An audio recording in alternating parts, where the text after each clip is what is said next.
Você também tá cansada de se sentir cansada? De acordar com aquela sensação de peso no corpo, um empachamento mental, no abdômen, um estufamento. Parece que a gente passou a noite inteira tentando digerir alguma coisa e a gente acordou ainda sem terminar. E aí, numa mistura de otimismo delirante com um pouquinho de ingenuidade, a gente segue acreditando que a solução para esse problema pode estar na nova dica da sua blogueira preferida, ou quem sabe num novo suplemento que veio todo encapado numa embalagem bonita, ou até mesmo num ritual aesthetic que você encontrou por aí na internet. Mas e se eu te disser que nada disso vai funcionar se o seu corpo não estiver funcionando de uma maneira adequada? Se o seu corpo não estiver conseguindo digerir aquilo que você bota pra dentro? Hoje eu quero trazer um pouquinho do conhecimento do Ayurveda pra sua rotina. Você deixa? Olá, eu sou a Duda Vitti, idealizadora da Corpo e Hábito, e nesse canal a gente fala sobre rotinas, hábitos e rituais que te ajudam a criar estrutura e fluxo para sua rotina ideal, para sua rotina possível. Vamos começar essa conversa. Se você ficou aqui nesse vídeo, possivelmente você se identifica com esse cansaço que se arrasta pelos dias, aquela fadiga que não passa, talvez um estufamento, gases, lentidão mental, lentidão física. E no fundo, a gente sabe que um suplemento não vai salvar sua vida, que dietas mirabolantes não são sustentáveis e que a gente precisa encontrar uma forma para melhorar o funcionamento do nosso sistema. Eu realmente acredito que para a gente melhorar o funcionamento desse sistema, o primeiro passo é a gente melhorar a nossa capacidade digestiva. Mas antes de pensar se a cúrcuma com a pimenta, ou mais água, ou mais fibra, ou o que pode melhorar ou acelerar esse funcionamento, é interessante a gente pensar em como está a capacidade atual, como é que a gente pode minimizar a sobrecarga desse sistema, e aí sim, com mais tempo e espaço dentro desse corpo, a gente pensa em como potencializar ainda mais. Então, ainda alinhado com o tema passado, desses excessos invisíveis na nossa rotina, vamos pensar que o nosso corpo, ele também tá com alguns excessos. Só que no corpo, o que acontece quando a gente tem excessos? A gente gera ama. Ama pode ser entendido pelo Ayurveda como tudo aquilo que a gente não consegue digerir, seja físico, mental, emocional. E conforme a gente não vai digerindo, a gente vai acumulando certos resíduos dentro do nosso corpo. Ama pode ser entendido como o princípio de quase todos ou até mesmo todos os desequilíbrios do nosso corpo. Começa sutil, de pouquinho em pouquinho, e vai evoluindo, crescendo dentro do nosso corpo, conforme a gente não cuida. Tanto os sintomas como o prejuízo de ama vai evoluindo de pouquinho em pouquinho. A gente pode ter em mente 6 estágios: acúmulo, agravamento, transbordamento, dispersão, consolidação e diversificação. No primeiro desses estágios, a gente tem aqueles desequilíbrios quando a gente começa a desconfiar: eu sou mais vata, eu sou mais pita, eu sou mais kapha. Quase como se a gente se identificasse com esses sintomas e não considerasse ainda realmente um problema. Então, por exemplo, você se considera ansiosa, mas a sua amiga, sua mãe, sua tia, seus parentes também são ansiosos, então deve ser normal. Você tá com o intestino preso, mas sua melhor amiga também tem? Deve ser normal.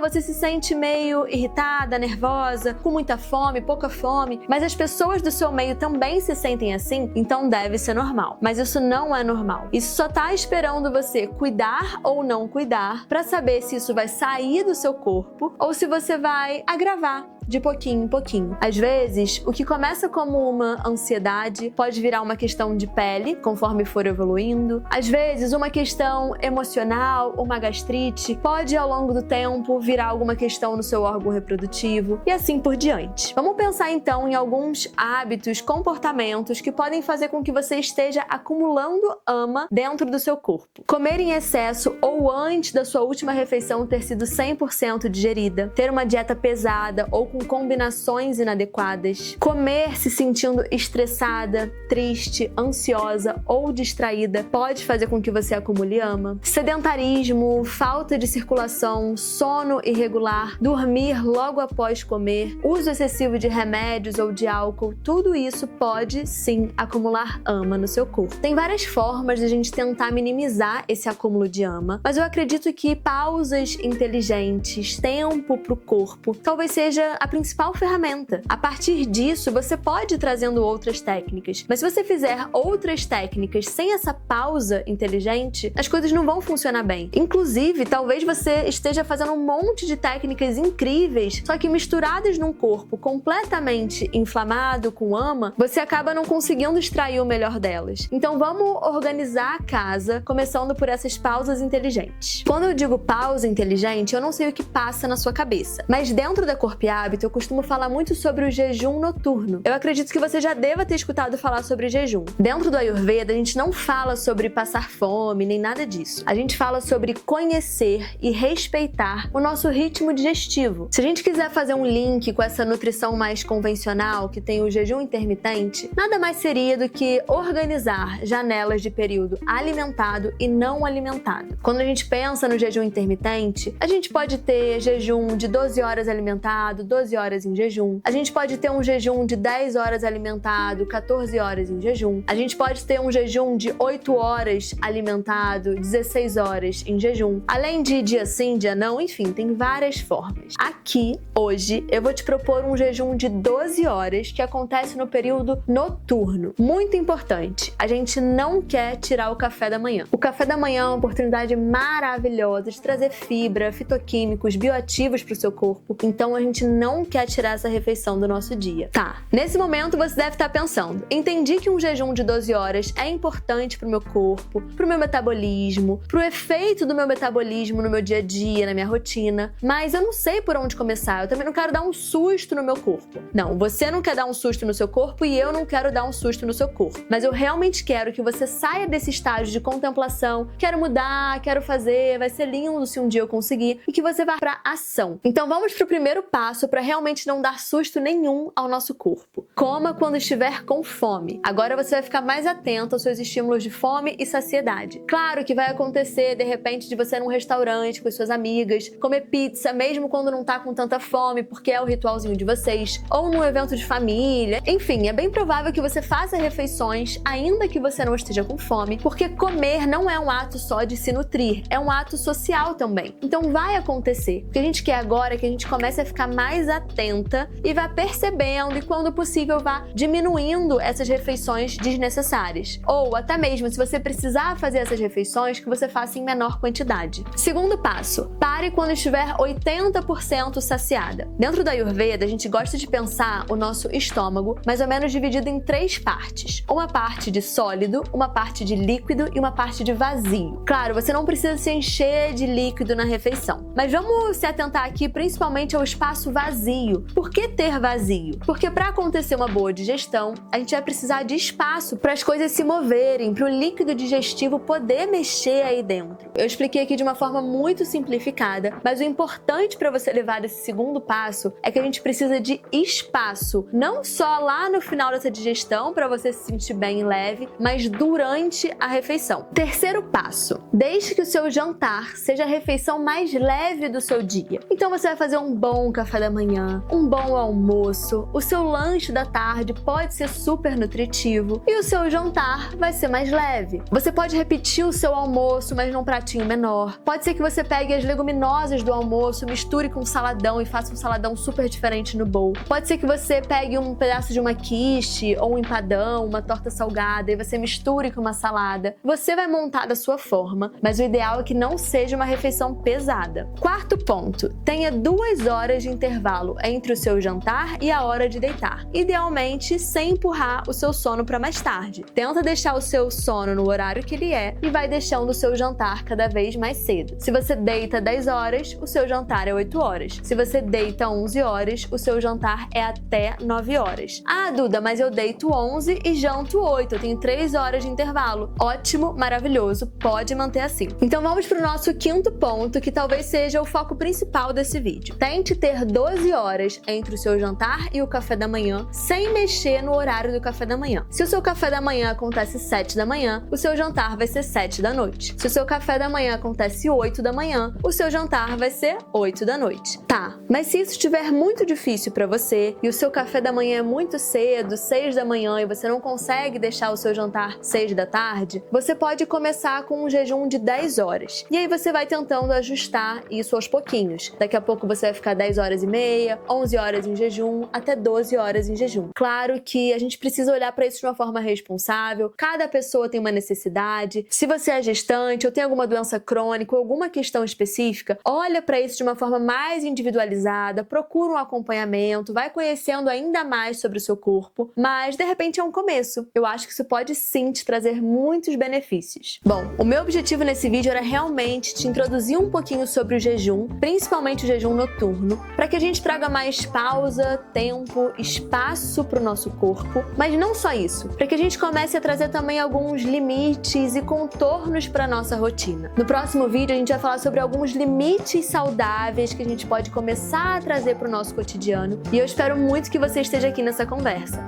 A gente se vê na próxima semana. Um beijo!